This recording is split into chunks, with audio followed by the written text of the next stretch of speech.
Fighting out of Dublin, Ireland, presenting the pride of Ireland and the undisputed UFC featherweight champion of the world, the notorious Conor McGregor.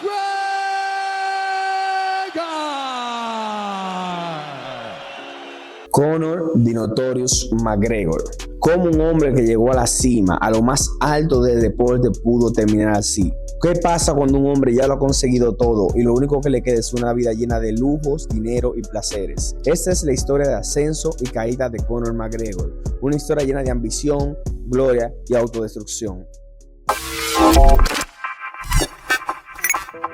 Antes de la fama, antes del dinero, antes de convertirse en una superestrella, Conor McGregor era solo un chico pequeño en un barrio obrero en Dublín, Irlanda. Nació el 14 de julio de 1988 en Curling, una zona donde la vida era dura. Si nacías ahí, solo tenías dos caminos: trabajar hasta el cansancio o pelear por algo más grande. Desde niño, Conor era inquieto. No era el más fuerte ni el más alto, pero tenía algo diferente, una mentalidad inquebrantable. Sabía que estaba destinado a la grandeza, aunque nadie más lo viera. A sus 12 años, Conor McGregor empezó a entrenar boxeo en el Curling Boxing Club. Sus amigos lo recuerdan como un chico obsesionado con las peleas, y no era solo un pasatiempo, era una necesidad. Conor entrenaba como si su vida dependiera de ello. No faltaba nunca buscaba excusas, solo quería mejorar. Pero había un gran problema: el dinero. Su familia no tenía grandes ingresos. En el intento por ayudar, Conor McGregor empezó a trabajar de plomero, pero odiaba esa vida. Odiaba levantarse todos los días a las 5 de la mañana para ir a un trabajo que no le importaba. Sabía que no estaba destinado para eso. Cada día decía a sí mismo: voy a ser campeón, voy a ser rico, voy a ser el mejor del mundo. Sabía que era la única forma de escapar de esa vida. Había días en los que no tenía dinero ni para gasolina, pero nunca dejó de creer en él mismo. Decía: confía en mí, algún día seremos ricos. Y tenía razón. En 2007, McGregor tomó la decisión más importante de su vida: dejarlo todo por las MMA. Entrenaba mañana y noche, no tenía dinero, no tenía patrocinadores, solo tenía hambre de éxito, hambre de ser el mejor. Después de su debut amateur, Conor sabía que estaba listo para algo más grande. En 2008 hizo su primera pelea profesional. La ganó con un brutal knockout en el primer round, pero eso para él no era suficiente. Él quería más, mucho más. McGregor no tardó en hacerse su nombre en Europa. En solo 5 años se convirtió en campeón de peso pluma y peso ligero en Cage Warrior, algo que muy pocos peleadores habían logrado. En ese momento, Conor hizo algo que cambiaría su destino. Miró a la cámara y dijo: voy a ser el primer doble campeón de la UFC. Y como siempre, lo cumplió. Un joven irlandés con un talento excepcional y un carisma explosivo. No era solo un peleador, era una superestrella en formación. Dana White lo sabía. En 2013, la UFC le dio la oportunidad que tanto esperaba. En su debut amateur, Conor noqueó a su oponente en el primer round. Y desde ese momento lo supo, mas nunca volvería a ser promero. Nunca volvería a una vida normal. McGregor no solo quería ser campeón, quería ser un ícono. Quería cambiar la historia del deporte y lo iba a lograr a cualquier costo. Y así empezó la leyenda del Notorious. 6 de abril de 2013. McGregor debuta en la UFC contra Marcus Bridgman. Nadie esperaba mucho de él, pero en solo 67 segundos dejó claro que no había llegado para ser un peleador más. Desde ese momento, la UFC supo que tenía algo especial entre sus manos. Cada pelea, cada victoria, cada palabra que salía de su boca. Conor McGregor no solo estaba ganando peleas, estaba construyendo su propio imperio. Y así nació Mystic Mac, el hombre que no solo hablaba, sino que cumplía todo lo que decía. Para el 2015, McGregor ya era toda una superestrella en la UFC, pero aún no era una leyenda. Para eso, tenía que enfrentarse al mejor peso pluma de la historia, José Aldo. McGregor jugó el juego de la mente con Aldo, lo humilló en entrevistas, lo provocó en los pesajes, lo hizo perder todo su control, pero nadie esperaba lo que pasaría el 12 de diciembre de 2015. 13 segundos, un golpe, y Aldo, el campeón invicto de más de 10 años, cayó. El mundo ahora estaba a los pies de Conor McGregor, y este era solo el comienzo. Después de dominar la división de peso pluma, McGregor quería más. Enfrentó a Eddie Álvarez por el título de peso ligero, y en una de las mejores actuaciones de su carrera, lo destruyó. Por primera vez en la historia, el peleador sostenía 2 cinturones de la UFC al mismo tiempo. El niño de Kremlin, el ex plomero, ahora dominaba el mundo. Pero aquí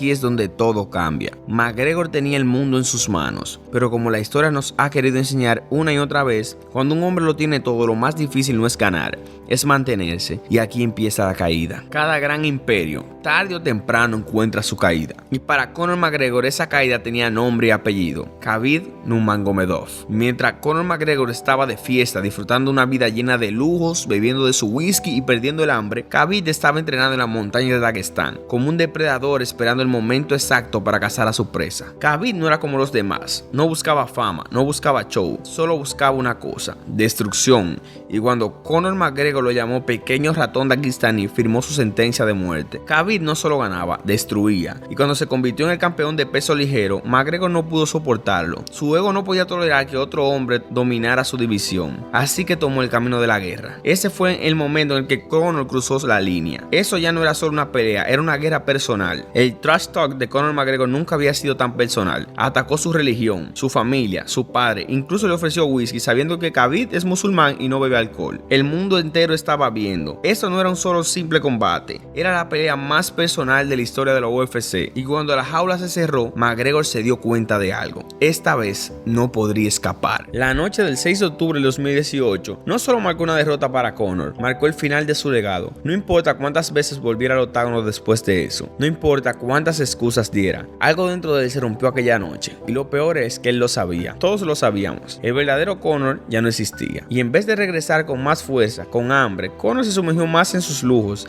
en las fiestas y el hedonismo. Ya no era un peleador, era un empresario que peleaba de vez en cuando. El dinero ya no era un problema, el respeto sí. Desde el primer minuto quedó claro que McGregor no tendría ninguna oportunidad. Khabib lo arrastró por el suelo como un niño pequeño y lo aplastó, no lo dejaba moverse, no le daba espacio, lo asfixiaba. Por primera vez en su carrera, Conor McGregor no podía responder, sus palabras no servían para nada, solo podía recibir castigo. Y de un momento, boom, Khabib derriba a Conor McGregor con un solo golpe. La ironía absoluta: le ganó al luchador en su propio juego, el striking. Y entonces pasó lo inevitable. McGregor, el hombre que juró jamás rendirse, tap out. Se acabó. Khabib Nurmagomedov no solo venció a Conor McGregor, lo humilló y en ese momento su reinado terminó. Pero Khabib no había terminado. No solo quería ganar, quería castigar a todo el equipo de Conor. Saltó la jaula y destapó un caos que jamás se había visto en la UFC. McGregor no solo perdió la pelea, perdió su alma. Nunca más volvió a ser el mismo. Después de esa noche, McGregor nunca volvió a ser el rey. Volvió a pelear, sí, pero ya no tenía el fuego, ya no tenía el hambre. Khabib le quitó todo, nunca pudo recuperarlo. Conor McGregor murió aquella noche. Lo que quedaba después solo era la sombra de lo que alguna vez fue. Hubo un tiempo en el que McGregor destrozó a Poirier en el segundo round, pero ese tiempo quedó atrás. Y cuando se volvieron a enfrentar en el 2021, el mundo vio lo que ya era evidente. Poirier no era el mismo peleador, había crecido y había mejorado. Pero Conor era la sombra de lo que una vez fue. El rey había caído, otra vez. Pero en vez de aceptar su derrota y reconstruirse, McGregor reaccionó como un hombre acorralado. Y en la revancha contra Poirier se encontró con su destino final. Un simple paso, un mal giro, y su cuerpo finalmente se rompió, como su mente, como su legado. El final no fue glorioso, no fue heroico, fue trágico. McGregor no solo perdió, quedó irrelevante. Había una vez un chico en curling que entrenaba como si su vida dependiera de ello. Un guerrero que soñaba con ser el mejor del mundo. Y luego